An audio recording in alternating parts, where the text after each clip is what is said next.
John Schneider's got a decorated history of making big trades at the NFL trade deadline. Will he do it again before Tuesday's deadline?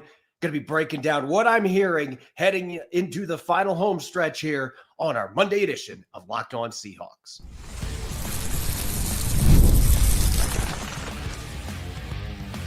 You are Locked On Seahawks, your daily Seattle Seahawks podcast, part of the Locked On Podcast Network, your team every day.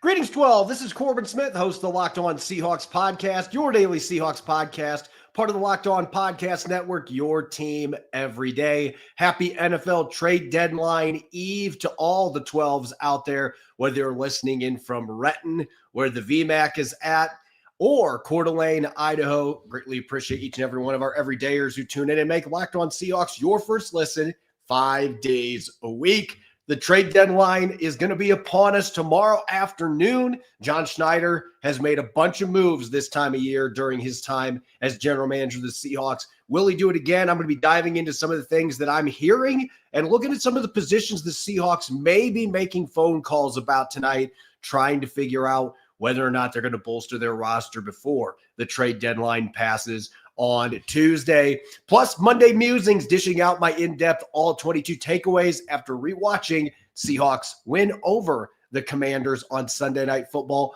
All of this brought your way courtesy of FanDuel. Right now, new customers can bet just $5, and if your bet wins, you'll get $300 in bonus bets to use across the app. Now for your lead story here on our Monday edition of Locked On Seahawks. Over the course of his time as general manager of the Seattle Seahawks, John Schneider has not been gun-shy when it comes to making deals at the trade deadline. In fact, just the last 2 seasons, 2 years ago, brought in Leonard Williams from the New York Giants for a second and a fifth-round pick. That has ended up being a masterful deal, as Big Cat has been as dominant as any interior defender on the defensive line in the NFL since coming over and signing an extension with the Seahawks. And last year, Ernest Jones was brought in from the Titans, and that was a game changer in the middle of Seattle's defense as they were a top 5 scoring unit after his arrival for the last 9 games. And so John Schneider's made a lot of impactful trades this time of year. This tends to be when he is at his very best. It's hard to find many general managers out there, maybe Howie Roseman in that discussion. There's a few others maybe you could discuss that really have done a good job at finding key pieces at bargain prices this time of year. John Schneider's as good as anybody. And so that begs the question, is there another trade coming down the pipe with the deadline coming up tomorrow afternoon? Before I get to what I've been hearing, and I'm going to tell you that, look, it's been kind of quiet in the sense that there's not a lot of specific names floating around out there. I do have a couple that might intrigues Seattle fans a little bit that I've heard some grumblings about. But I want to first revisit where the Seahawks have needs, because it might be a little different today than it was going into last night's game against the Commanders. As far as the big needs for the Seahawks heading into this deadline, I'm kind of looking at it this way right now, where if the Seahawks don't make a deal, I don't think it's the end of the world. It's a little different than the last few years where it felt like they needed to go out and make a move. Now, there's one position that I still think would make a lot of sense for Seattle to upgrade if they can. I just don't know that they're going to be able to get that right guard that's really going to move the needle right now at a price that's worth paying. Offensive linemen are scarce, and it's difficult to make those trades for guards and centers and tackles without giving up a premium at this time of year. And I don't know that John Schneider, historically, he hasn't done that. I don't know that he wants to do that, but that is still the position that jumps out to me as the most glaring area of need. And I'm going to put linebacker at number 2. Now, I'm going to explain later in the show why this might not necessarily still be a big need. But if you were watching the game last night, Ernest Jones left late in the first half with a knee injury, and I watched him, a few other reporters as well, from the press box when they were taking his helmet away. You could tell he was not happy about that. He wanted to continue playing. If the game wasn't a blowout at that stage, maybe we would have seen Ernest Jones come back on the field. Maybe we wouldn't. We're not going to find out because it was a blowout at that point, and there was no reason to risk putting him out there. But Mike McDonald didn't have any updates today on his situation. By Wednesday, we should have an idea. But if Seattle goes out and trades for an inside linebacker for tomorrow's deadline, that would be pretty telling where things stand with Ernest Jones and his knee, the severity of that. It isn't a season-ending one, but if he's going to miss a couple games or is an injured reserve candidate potentially, that becomes a spot that the Seahawks could absolutely be looking for help, especially with the fact that Drake Thomas is already in the lineup. Tyrese Knight looked pretty good last night, but has not played a lot of snaps this year, and Drake Thomas took his job away from him. So there may be some question marks there in terms of the inside linebacker position if Ernest Jones is going to miss a few games or more with this knee injury. And then behind that, I've still got edge rush at number 3, and I'll explain why that is higher on this list because it feels like it's high on the list for the Seahawks. I'm going to explain that here in a second as far as a few names that are out there that may still be potentially targeted by the Seahawks for tomorrow's deadline. And the 3 other positions I have on here, I'm looking at more depth here. This is not a position where I'm looking for starters. With Devin Witherspoon returning, Riq Woolen's healthy, I don't feel like the cornerback position is one that Seattle's going to have to go out and make any big moves. Maybe they want to add some depth at that position. And I think even receiver with Cooper Kupp being out, I expect he'll be back in the next week or two from that hamstring injury. Torrey Horton's emergence. You have to see players like Cody White making plays. Unless there is just a deal that John Schneider absolutely cannot refuse to go out and get a player that's going to be an upgrade over what they have behind Jackson Smith and Jigba. I don't necessarily know that you're going to be seeing any moves there. Maybe they get a special teamer that can contribute some for a conditional late-round pick. And defensive tackle, I'd feel the same way. Go get some depth there. They've gotten decent production when Brandon Peely and Quentin Bohanna have been out there. Jonathan Hankins hasn't played at all this year. I don't know if we're going to see him at all this year at this point.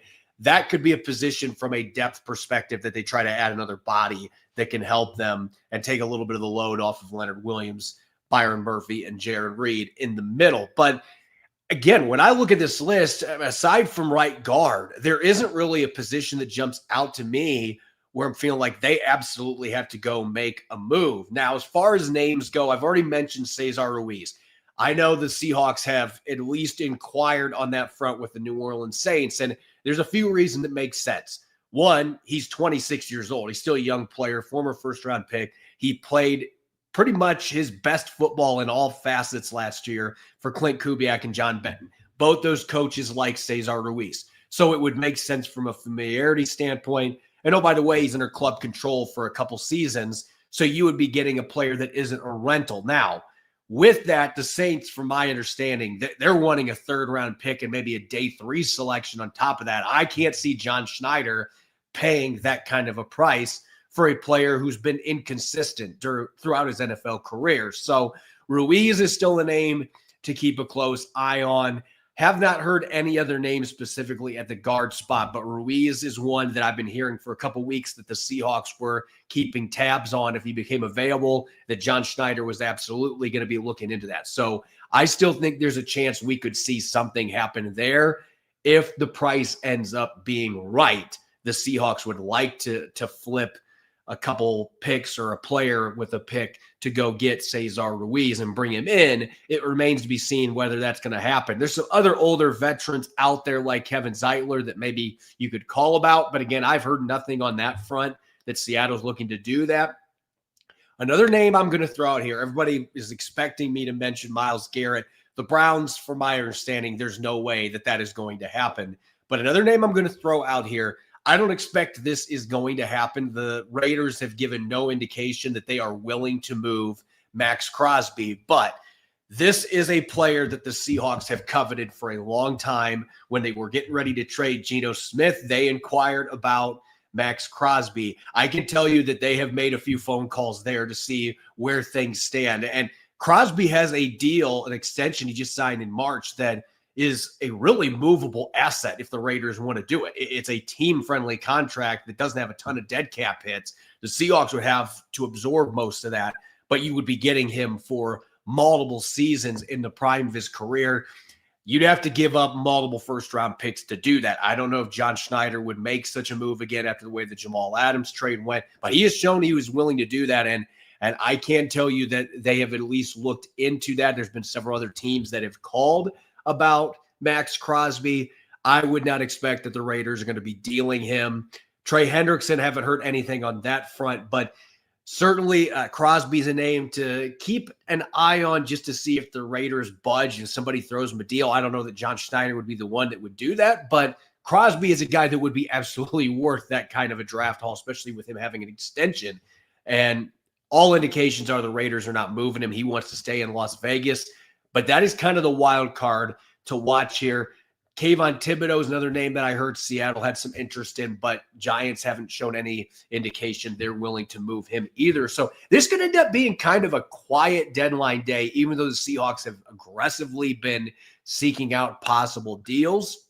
We'll see if they add a linebacker, if they add some depth at receiver, if they're able to find a right guard that is an upgrade over Anthony Bradford. At this point, not a lot of names that are floating out there, but I would say right now that Cesar Ruiz is the one that I would be least surprised about based on what I've heard the last few weeks. If the Seahawks had the right trade package that they came together with the Saints, then that deal could absolutely come to fruition. Maybe they go out and flip a pick to get Cody Barton back in Seattle if Ernest Jones is banged up, is going to miss some time. There are some moving parts here. I could absolutely see Seattle make a deal. I also, though, feel less inclined to believe that they're going to make one than I did this time a week ago, just because it feels like with the guys they've had coming back from injury that they're in pretty good shape at most positions, and they don't have to force the issue trading away draft capital just to trade draft capital. We'll see if John Schneider finds the right deal. He's got a great history of doing that, but I also wouldn't be surprised if we see a lot of phone calls that turn into a nothing burger tomorrow and Seattle doesn't end up making any deals before the deadline strikes. When we come back, going to shift gears to last night's big win in DC. Seahawks over the Commanders, going to be dishing out some offensive takeaways after watching the All-22, coming up with Monday Musings here on Locked On Seahawks. Today's show is brought to you by our friends over there at Peloton. Look, folks, it's time to break through the busiest time of the year with a brand new Peloton cross-training Tread Plus that's powered by Peloton IQ. It's Peloton's most elevated technology and equipment yet that gives you real-time guidance, and it gives you endless ways to move, whether you want to work out by yourself or if you want to work out with your favorite instructor, like my personal favorite, Alex Toussaint. He always gets me fired up to tackle the day. And the thing I like about Peloton, it helps me achieve more in less times. They have features that help you plan, stay motivated, track your progress, and Peloton IQ also provides personalized workout plans and recommendations. That's something that I use right now during the busiest time of the year covering the NFL. They plan my workouts for me based on my mood, my vibe, and also my favorite instructors. So make sure you check it out and use it, because it also helps you correct your form in real time, and it maximizes your reps. It counts your reps so that you can do it smarter, safer, and more efficient. Let yourself run, lift, flex, push, and go. Explore the new Peloton cross-training Tread Plus at onepeloton.com. When the opening whistle blows on a new repair, get your crew moving forward with Supply House. Order today and see parts on your doorstep tomorrow. Over 280,000 plumbing, HVAC, and electrical items from the most trusted brands in the business. Their real-time inventory and honest lead times keep you from punting projects, while their industry-leading customer service always has your blind side covered. Need parts fast for a project? Supply House has next-day delivery. Talk about an absolute game changer. And their Trademaster perks like priority shipping and dedicated support make the whole process smoother. Join the free Trademaster program today and score serious perks like priority shipping, lower prices, and a dedicated support line. Visit supplyhouse.com to sign up for free and use the promo code SHNFL5 for 5% off your order. That's supplyhouse.com. Real people, real service. Welcome back to the Monday edition of Locked On Seahawks. I'm your host, Corbin Smith. A special thanks to all the 12s tuning in on this NFL trade deadline eve episode. As always, greatly appreciate your support listening 5 days a week. The Seahawks thumping the Commanders in prime time on Sunday night. At one point, it was 31-7 at the half. Ended up coasting to a 38-14 victory, and an utterly dominant performance in all three phases. The offense was clicking, the defense was shutting down Jaden Daniels and company, and special teams helped directly lead to one of Sam Darnold's 4 touchdowns. And as we do every week, it's time for some Monday musings after watching the all 22. What jumped out to me revisiting this game? And first and foremost, the saying is it's never as good as you think. It's never as bad as you think. Sam Darnold was not only as good as you thought last night, his first half was even better than you thought watching it live. It was a historically great performance, and there's a bunch of other stats that I could dive into here that I don't have all of them sitting in front of me. It was a 2,000-word article on emeraldcityspectrum.com that I published today.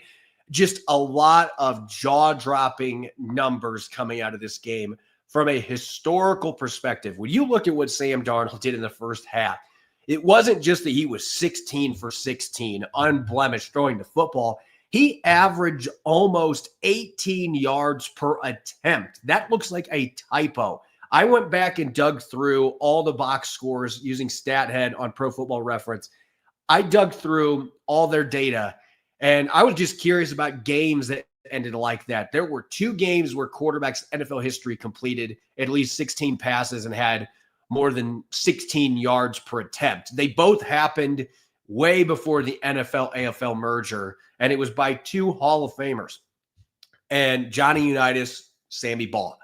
So we're talking a totally different era where quarterbacks just chucked it up. There were a lot of interceptions. You didn't have the refined passing games you have now, but you occasionally have a game like that where there'd be several big plays given up by the defense and led to these really inflated yards per attempt. But to do that in today's game is absolutely, it is a mind-boggling statistic for Sam Darnold. 282 passing yards, 16 for 16, 4 touchdowns, perfect passer rating. And oh, by the way, he was never sacked, not just in the first half, but in this entire game. And so Sam Darnold did something last night. And I know some people are going to say he threw an interception in the second half. He didn't have the perfect game.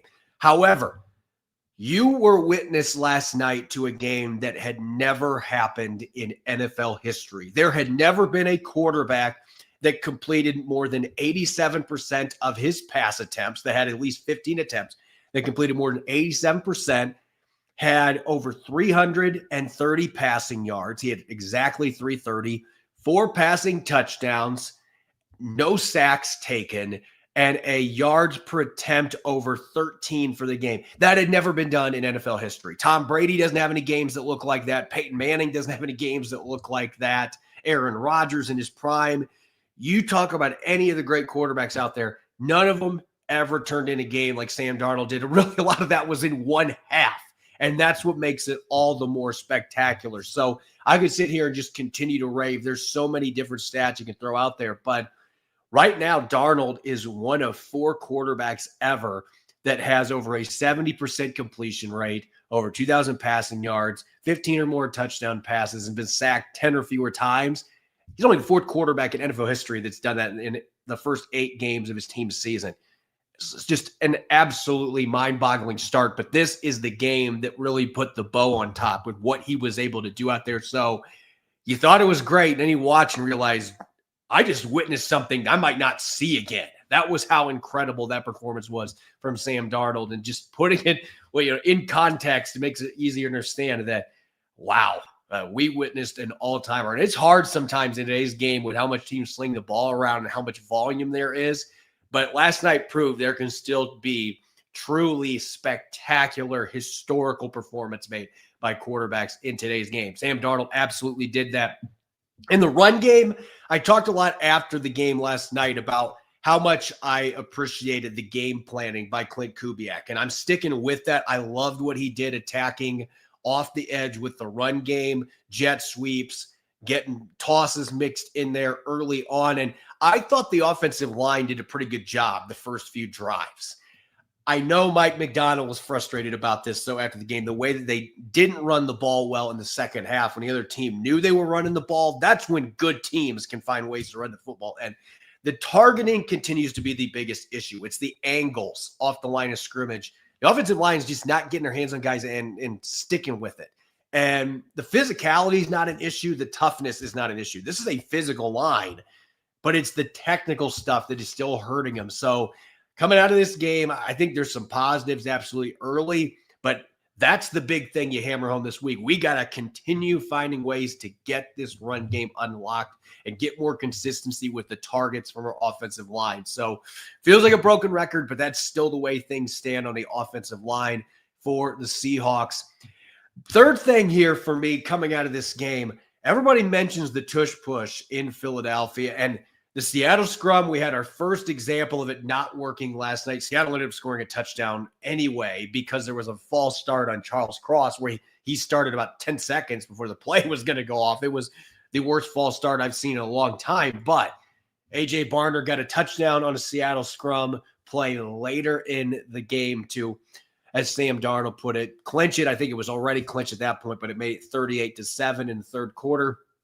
That has been a play that has consistently worked well for the Seahawks with their tight end under center. You see teams like have, Jalen Hurts. Sam Darnold doesn't have that physical profile. Sam Darnold isn't going to be squatting 700 pounds and able to push the pile the way Jalen Hurts does. But A.J. Barner has a much more capable running style for the short yardage, things to keep his feet driving and get past the marker, and he just seems to have a knack for it. So Seattle scrum is as good as anybody not named the Eagles in terms of effectiveness and efficiency. I expect to see Seattle keep doing that until somebody stops them, which the only team that stopped them so far is Seattle themselves with that false start. So that's been really fun to see. We'll see if that lasts beyond this year. There's plenty of reasons why it looks like this could be the last year that play is legal, but the Seahawks are one of the teams out there that have really done a good job making that play their own with their own personnel usage, particularly A.J. Barner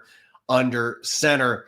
And last but not least, we talk a lot about guys, the next man up mantra in Seattle. This is a team that lives and breathes it, and it permeates throughout the locker room. Leonard Williams talked yesterday after the game about how everybody trusts everyone. Cody White is one of those players that the entire coaching staff has to have the utmost trust in. He's a guy that's bounced on and off the practice squad and the active roster for the last 5 or 6 years at Pittsburgh and Seattle. He just hasn't been able to stick, and yet he's continued to fight, continued to scrap. And just like last year, he had a blocked punt in the game, made a couple big catches against the Rams that same game. When he's at his opportunities, he just seems to come up with big plays. He's done some great things on special teams. He is becoming one of Seattle's best pinch hitters. Baseball terminology here, a guy that's on your practice squad that you can bring off the bench for a game day, and you can count on him providing positive contributions no matter what you're going to ask him to do. It was so fun seeing him get that 60-yard touchdown last night and breaking a tackle, keeping his balance along the sideline, and then outracing a number of defenders to get to the end zone for the first time in his career. You see back there returning kicks. He was involved in a number of other special teams things. He may never be a guy that finds a way to stay on the 53 full-time, but really good football teams in the NFL, especially with today's rules, with the larger practice squads, the really good NFL teams, they have glue guys like that are on the practice squad or they rotate in and out on the active roster that make plays on Sundays. Cody White is one of those true pinch hitters that has emerged for the Seahawks that they can continue to count on. They're likely going to need him the next few weeks with the injury situations they're dealing with at the receiver position. But Mike McDonald, his coaching staff, they are more than happy to put him in the lineup when they need to, because this guy, every time he gets a chance, he seems to seize it. And it's really fun to see him go up there cold and find ways to be that clutch pinch hitter that comes through for the Seattle Seahawks.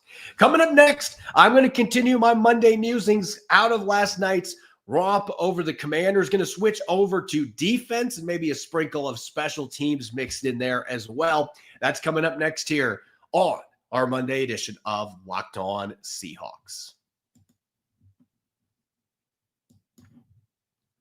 The NBA is back, and there's no better place to get into the action than FanDuel, the official sports betting partner of the NBA. Even if you missed the start of the game or want to ride the hot hand, FanDuel has live bets on everything from who will score next to fourth quarter comebacks. Plus, you can even combine your live bets into a same-game parlay for a shot at a bigger payout. It keeps every game exciting, especially when your team's making that late push.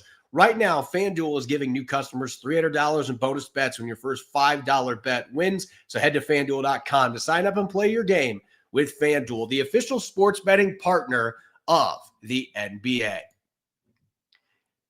I'm so excited about my new jeans, the jeans that I'm going to have arriving soon from Duer. I've heard the most amazing things about these jeans, and I can't wait to wear them.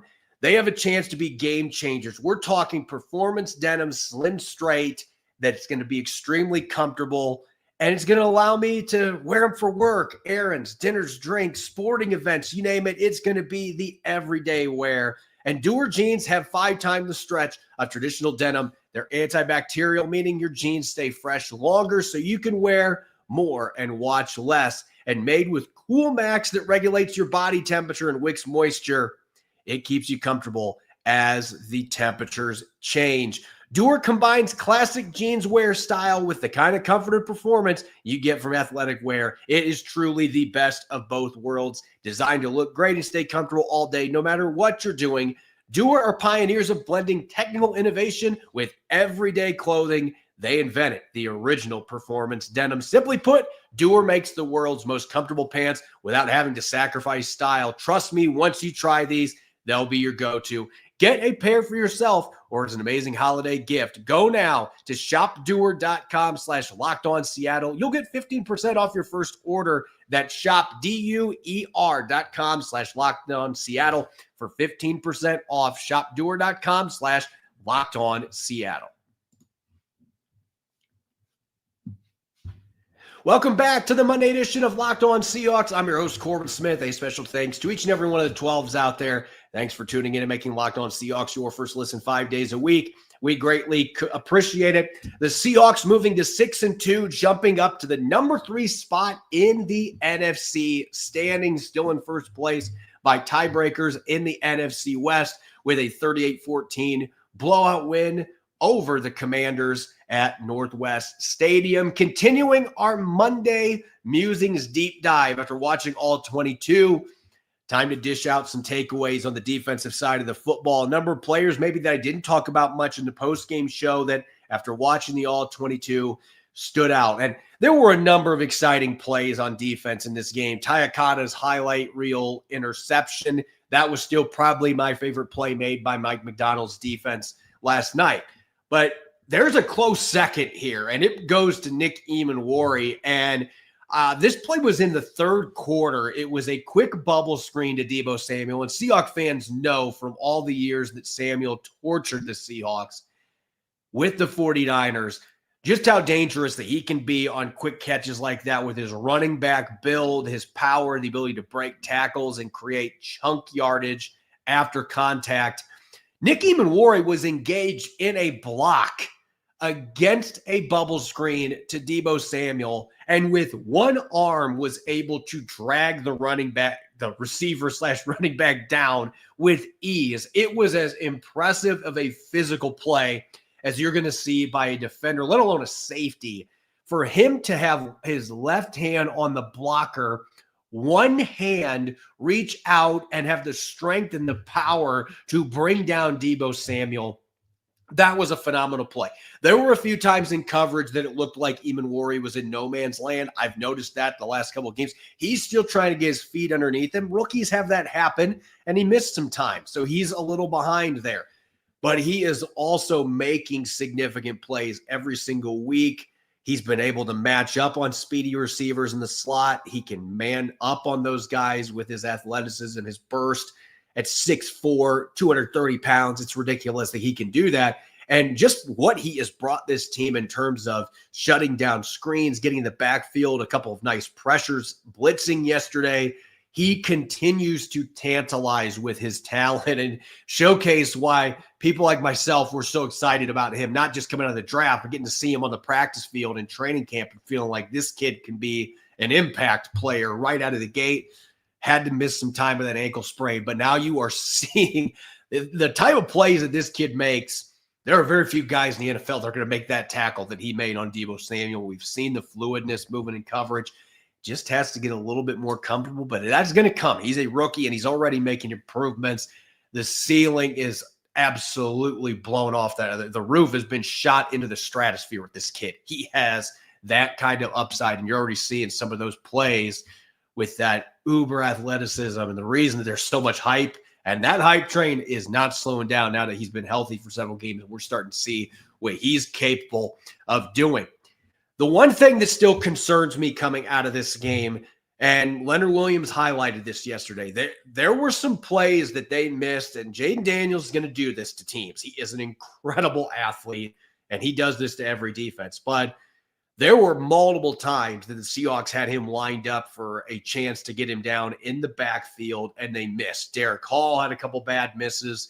Williams had a bad miss. Boye Mafe had a couple times that he was in the vicinity and wasn't able to get him down. DeMarcus Lawrence missed. This was an issue throughout the game. And some of it, I think, is who you're playing against. Again, Jaden Daniels, and best wishes to him and his recovery from that gruesome injury. It's such a fun player to watch. You never want to see guys get hurt, especially a player of that talent and a really great young man on top of it. You're hoping to see him back next year, tearing it up again. But this league is much better with a healthy Jaden Daniels. But nonetheless, his wiggle, his speed, his ability to improvise as a runner, that creates problems for everybody the Commanders play when he's healthy. So there's going to be some times that you just flat out miss on him. That just happens. But there were too many of last night where those are situations they got to clean up. Absolutely having issues with that. At all three levels, the missed tackles are still an issue. This is still a team in the top 5 for missed tackles in the NFL.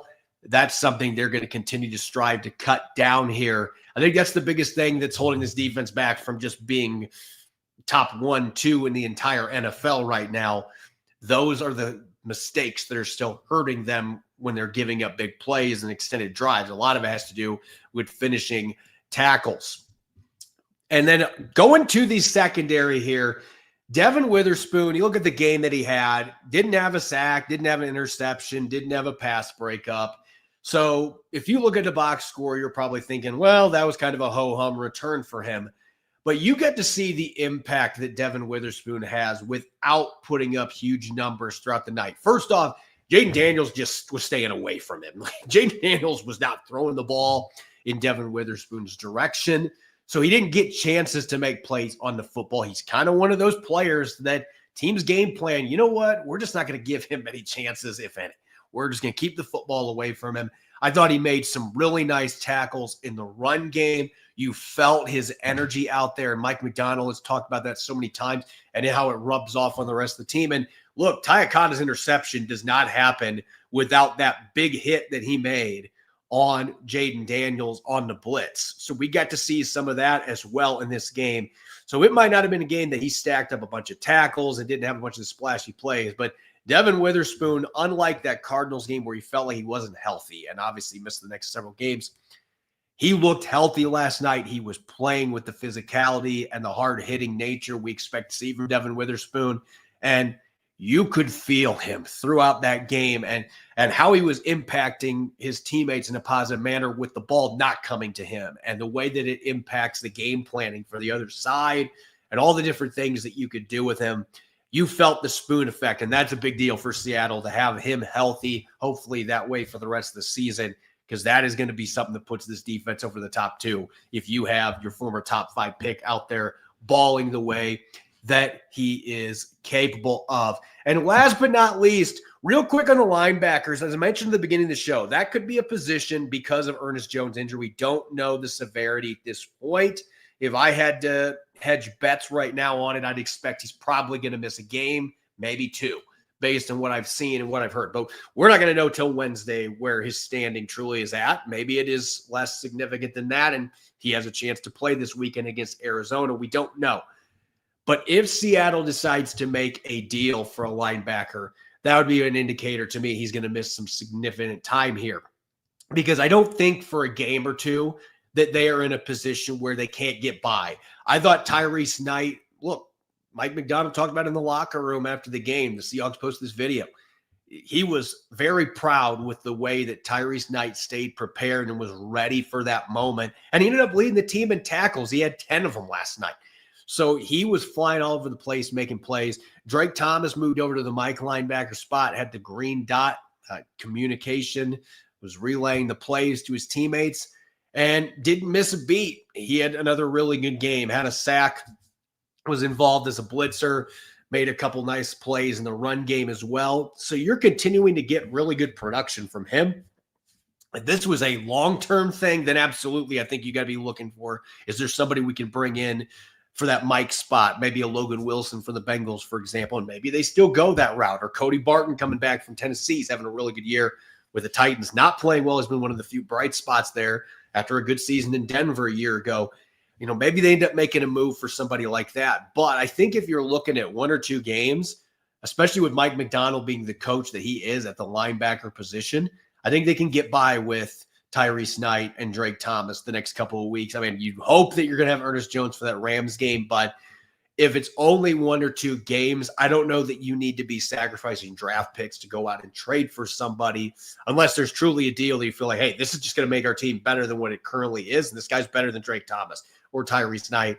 But at this point, I don't feel like it's one that you have to reach for, just because both those guys are really good athletes. They can play sideline to sideline. And if they're playing with confidence, they can be starter caliber players. We've seen those flashes from Drake Thomas the last 3 weeks, Tyrese Knight last year, and I thought last night he showed some of that. That was the best he's looked all year easily. And you got to remember, he missed all of training camp in the preseason. So he was trying to play catch up. He looked healthy. He was moving well. So that might not be a position that they have to force the issue, even if Jones is going to miss a game or two. If he's out long-term, that may change things, and that would be an indicator if we see a trade tomorrow, bringing in a linebacker. But I think the Seahawks could be in good shape to weather that storm, at least for the next couple of weeks if they need to. As always, you can follow me on X and Blue Sky at Corbin Smith NFL. Make sure to subscribe to Locked On Seahawks on YouTube and wherever you get your podcasts to make sure you don't miss a single episode. Coming up tomorrow, whether the Seahawks make a trade or not, we're going to be diving into the trade deadline. What went down? We'll look at what the rest of the NFC West did or did not do as well. Make sure that you listen in and enjoy the rest of your Monday. Go Hawks.